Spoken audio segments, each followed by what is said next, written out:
start with a brief session on diagnostics before we go into an update on the research. So let me introduce all of our esteemed speakers here. Dr. Angkut, you're hailing here from Australia. Wonderful. Thank you for being here with us. Dr. Haliloglu from Turkey. So thank you for joining us from such a long distance. Dr. Butterfield, who's been a presenter several times at our family conferences. Thank you again for being here from Utah. And Dr. Carsten Bönnemann, many of you know him, obviously has been on our scientific panel for many years and is at the NIH. So thank you for joining us. And, so they're just sending a whiteboard down so that we have something to work with here, but I think we're just going to get started.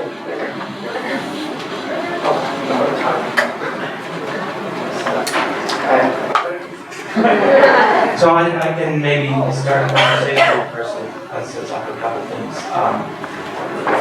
And we have just a few minutes to talk about diagnosis, and then I think the rest of the time till noon we're supposed to be talking about research and some of the research that's happening.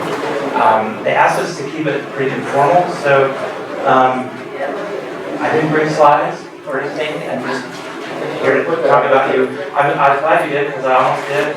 To understand diagnosis, you have to understand the genes and the genetics, because diagnosis is largely genetic. And Carsten put this really nice figure together a long time ago. On the top panel is sort of a model of the 3 different genes that make up collagen 6. So it's important to know, for one, that there's 3 different genes, quite big genes. And if you look at that model on the top, there's big chunky square parts and that small kind of rectangle green part. The green part is the most important part from a diagnostic standpoint, and that's the triple helix. And within that part, which if you look at the lower panels, that squiggly line, that's the green part. And so when you look at the actual structure of the protein, it's actually much longer, it's bigger than that. Well, the sequence is longer, but the structure is smaller towards the ends. That triple helix has a repeating pattern of 3 different amino acids, glycine, and then any 2 other amino acids, and then glycine. It just repeats X, Y, X, Y. And so that becomes a really important feature of diagnostics. Most of the mutations that we know about involve that part of the gene, right? Either that glycine, which is highly conserved and cannot be changed, is mutated, or you're missing a chunk of the gene, which is the most common and in most cases, that is a dominant mutation, which means you only need 1 bad copy of it to ruin the whole thing, and that's kind of what you can get a sense of looking at the rest. But if you take one of those bad genes, the way the assembly process for this gene works is those 3 things make a triple helix, right? So those 3 green parts, they wind together like kind of zip all together, and they make a very tight helix. And maybe Carson's got a picture of that. Oh yeah, this is that one that I really like to put up there. So those first 3 chains just wind together, right? And they wind together. This is what we call a monomer. So those 3 chains are hooked together, and then they assemble in sort of a stacked way. So first they assemble kind of back to back in a dimer, and then together in this, we'll call it tetramer. So they just kind of clump together in large chunks, and then they get exported out of the cell. But what happens when one of them is bad?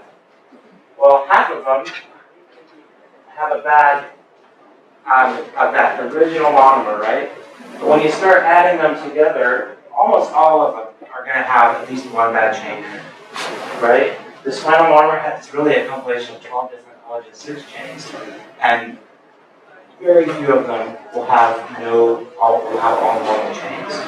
So this is what drives that dominant mechanism where just 1 little bad thing in the middle and run the whole. So that's sort of the primer on, and to understand diagnosis, you have to understand that genetics.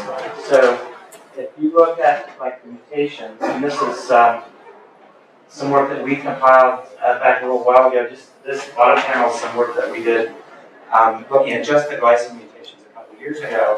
And what you see is that they stack. And this is just the triple helix now, right? So we take this section, and we just cut it out down here for each of the 3 genes. And each one of these bars is a person that we found. And either from a published report or from someone we found through Carsten or through our group. And you can see that they kind of stack down here at the end, right? And that's because this end is very sensitive. If you get a mutation on this, what we call the C-terminal end of the triple helix, you can't even get this gene into the protein. So it actually is a more severe mutation, but it causes milder disease because it can't incorporate, right? It can't become a part of the overall. And these mutations in the N-terminal are very common. We also see, this is the glycine mutation, but we also see lots of exon skipping mutations in the same area, right? So that's a pretty simple case for diagnosis. If you have a phenotype that looks like collagen 6, and it's very identifiable, I don't have to tell you guys this. We send a sequencing test, and we usually get an answer. I think if you know what you're looking at. The trickier part is diagnosis. What if you have a mutation on these other parts of the gene? And that can be very difficult because these parts of the genes are very polymorphic. In other words, there's lots of genetic changes there that may or may not be causing a disease. So that's sort of the easy part. So what do you do if you don't know? And if I don't know, I send a skin biopsy to Dr. Bönnemann, and he tells me by looking at the collagen 6, you have to do a deeper analysis. First, I don't know if you want to have. Yes, I think so. I think there's two things that are on this diagram that are really important to understand. One is, like Russ was saying, we have 3 genes that cause collagen 6 disorders. And if you look at your family member or yourself being affected with a collagen 6 disorder, you cannot tell which genes it is. Mutation in any of these 3 genes will cause the same disease. So there's no A1 club, A2 club, or A3 club, you're all got 6. Right? So that's an important distinction. So the reason for that is, as Russ was saying, all 3 are needed to build the building block of collagen 6. And so you kind of live with any without one of them. So you have to have all 3 always functional. The second important point is to understand mutations. We need an understanding of the assembly, the building of collagen that Russ just explained. And that's where sometimes an expert has to come in to understand the genetic reports. Because, as Russ was saying, the same mutation here in this part of the gene will be a dominant, meaning one mutation alone is sufficient to cause disease. And then you have the answer. Just finding this one mutation, you know what it is, you know how it causes disease. The same mutation in this part of the gene will be recessive, meaning you need a second mutation to cause disease. And not everyone reading the genetic reports understands that. As a result of that, you may have a mutation that's not sufficient to explain the disease, or we have to look for a second mutation, or you find a mutation that is not being associated with collagen 6, and then maybe there's a different disorder. So really, collagen 6 interpretation of genetic testing has to be done in the context of collagen 6 biology. And that's why it's often important to just kind of take a second look at them and make sure it's actually diagnostic.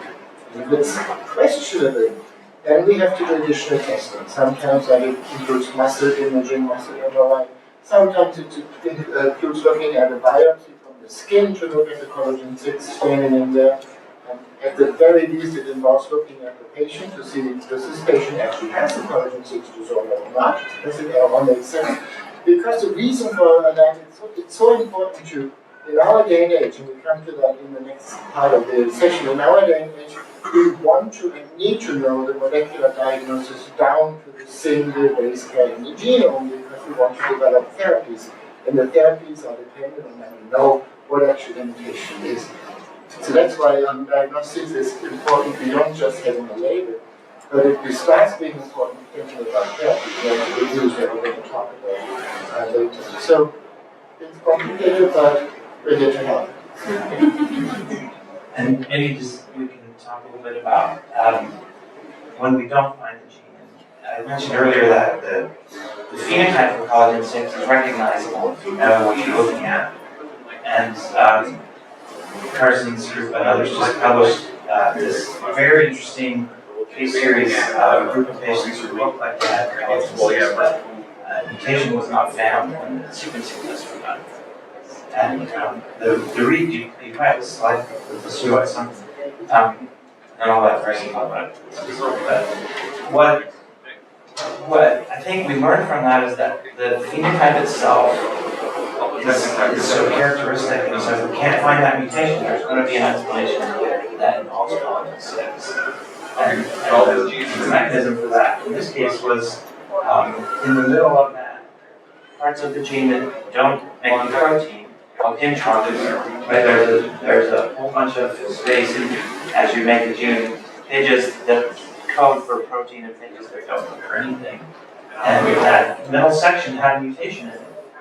What was striking about that is, and then that explained the disease, and we can talk about that more in the research section, but what is important to know is that you would have never found that by a typical sequencing test or by even an exome sequencing test, because it's out in the middle of where there isn't any protein, right? It's just a sequence that usually doesn't matter, but it had a structure there that allowed that to become an important mutation. And within it, of course, in 35 or so patients now, we're going to have that, or more than 40. So if the phenotype is correct, then we need to be able to find that gene. So there's additional testing, and this was found with a technique called RNA sequencing, where you actually take the RNA out of the muscle and you sequence the RNA. So that's what that was.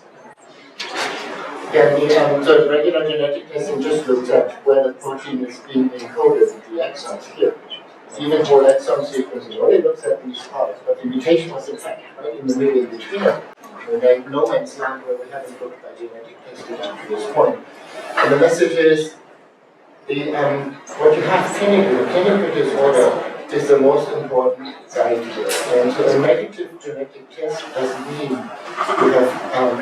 you don't have this disorder. It just means we haven't found what we're looking for. And so we have to push technology to really find what we're looking for. And so we found this epigenetic mutation in the kind of no man's land between genes. But the consequence of the mutation is profound because it now introduces a new part to the gene that wasn't there before, and that's a toxic gain effect, the toxic part of the protein which causes significant disorder.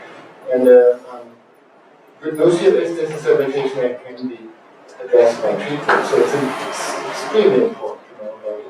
This is a really important group, which is sitting right there.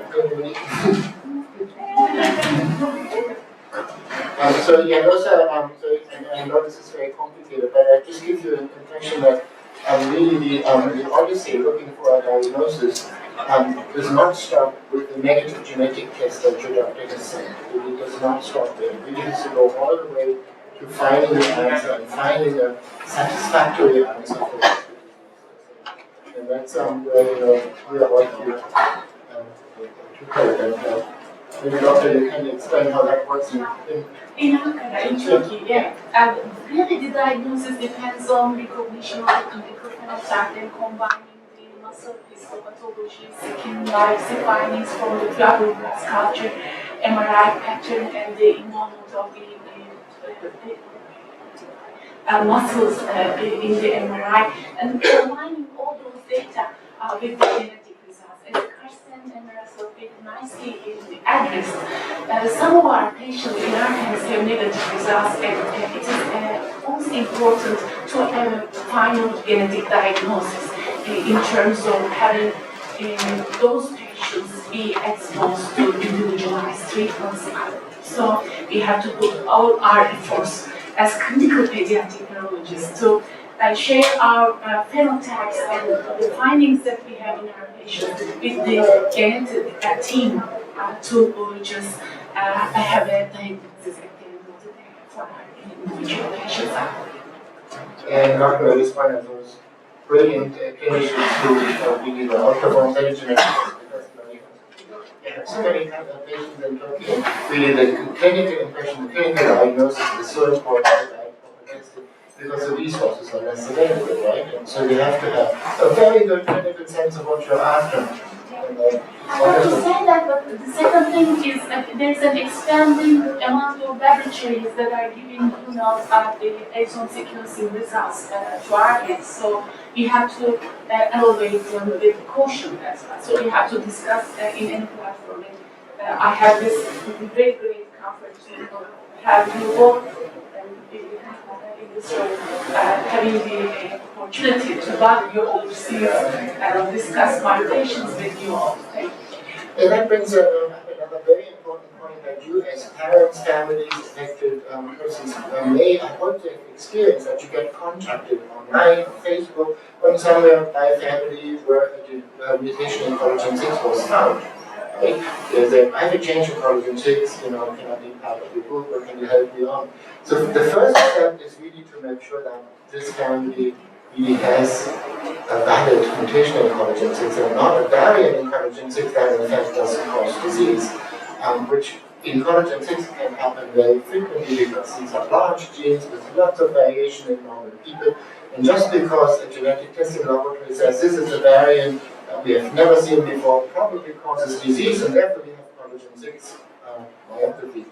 And that may be completely wrong, and then that patient is in the wrong slot, doesn't look for diagnosis anymore, is misdiagnosed basically. And it's our responsibility as a group, and you are often the gate for that, because you may get contacted on Facebook and by his family. You're the gate to say, well, let's take a step back and make sure this is actually causing what you have. And so then we're here as a resource to help sort that out. It's a very common occurrence. It's particularly common in those parts of the genes that aren't the triple helix. And this is a phenomenon we've seen with the sort of evolution of genetic testing outside of tests for just a specific gene.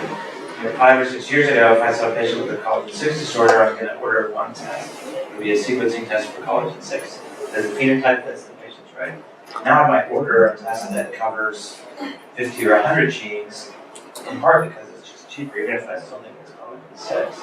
But let's say you come into the clinic with a little more, less specific symptoms, I'm going to still order that same test with 100 genes. And it's a pretty high chance you'll find a variant in collagen 6 in a lot of those tests. Okay, so let's open the floor and get some questions in. I'm just out of sheer curiosity, how many individuals have you diagnosed with a collagen 6 disorder?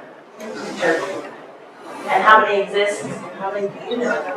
I think because of the consanguinity rates, we do see this recessive disease hardly, although this disease has a dominant genetic background on the other side. So I may say that among the congenital muscular dystrophies, it is the second most common congenital muscular dystrophy in Turkey after neurosyndactyl congenital muscular dystrophy. So I think it's about over 40, 50 patients, I may say, diagnosed in our hands, but historically, some of them unfortunately lack complete molecular diagnosis. Can we make sure anybody with questions in the microphone? So we said this checking about if you could just hand this over. So my question is the severity based on what is a dominant or too recessive? Is the severity changed? Can you look at that? The severity is hard to predict based on the genetics. There's a few things that predict slightly more severe or less, but in the glycine mutations in the triple helix, for example, you can have the exact same mutation and yet be either Ulrich or Bethlehem or something in between. The pseudo-intron mutation tends to be on the sort of intermediate to severe type. Severe. But it's pretty hard to predict off the genetics. This is an area where we're really interested on the research side, is to understand. So on this panel, I marked, you can't even see it, a little bar there on the left inside the triple helix. It's so-called critical region. It tends to be slightly more severe. So if you take all the patients that have mutations in that region for glycine mutation, they tend to roll more towards Ulrich and Bethlehem, and if you look outside of that, for glycine mutation, they tend to roll more Bethlehem. And that's for the dominant? for the dominant glycine mutations. I think a similar trend probably holds for the exon skipping mutations. But it's not perfect, right? And you couldn't predict in an individual. Yeah, and that's a really good question for two reasons. One, once you get the diagnosis, you want to know what the future holds.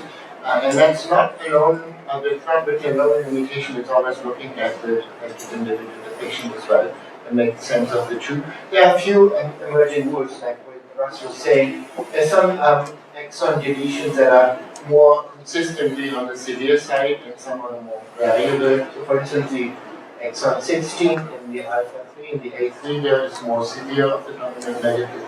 The exon 14 in the A1, they're both very common mutations, is more on the intermediate to mild side. In the recessive group of patients, if you have complete loss of it, so if you have complete loss of function of one of the chains, it tends to be more severe. But you can also have combinations in the recessive forms where one mutation coming from one parent is a loss of protein is made, and the other one that's coming from this other parent is misspelling in the protein. So that combination of loss and misspelling tends to be milder, as opposed to the one where you have two losses on both sides and you can't make any protein. So there's some rules emerging. But it's also important to note that in some families, even with dominant disease from generation to generation, there can be a great variability. Some family members are severely affected and some are milder affected. And that probably tells us something very important. Why, for instance, a family member who has severe mutation and should be severe, all of a sudden is much milder. There seems to be some inbuilt genetic rescue that we need to understand to develop therapy. So that's a very important point.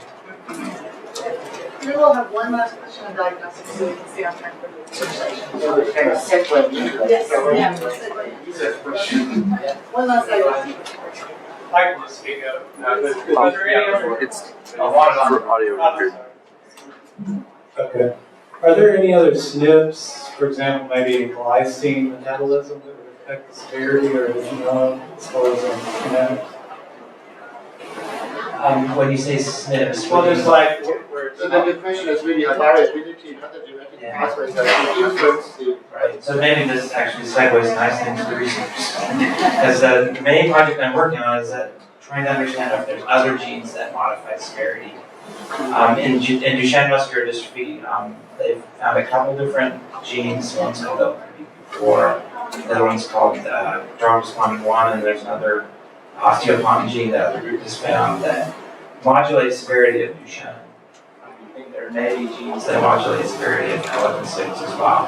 So we're doing a project to try to understand that. Yeah. So before we move on, in this room, is there any family with diagnostic uncertainty about collagen? Let's talk afterwards. So, so meet us afterwards, please. And please okay.